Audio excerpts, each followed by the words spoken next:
तर मंडळी संध्याकाळचे 5:30 वाजलेत आणि आजी बघा आपले सर्वांचे लाडके शाहीर लांबरे बुवा यांची बारी बघते.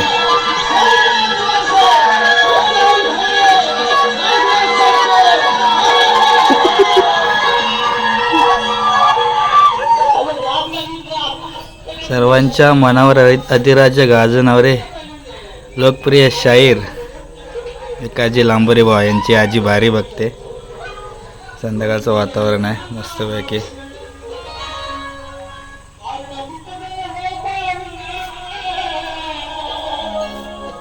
पस्तीस गाणी करायचा क्षण, 35 गाणी गाव जवळ होती.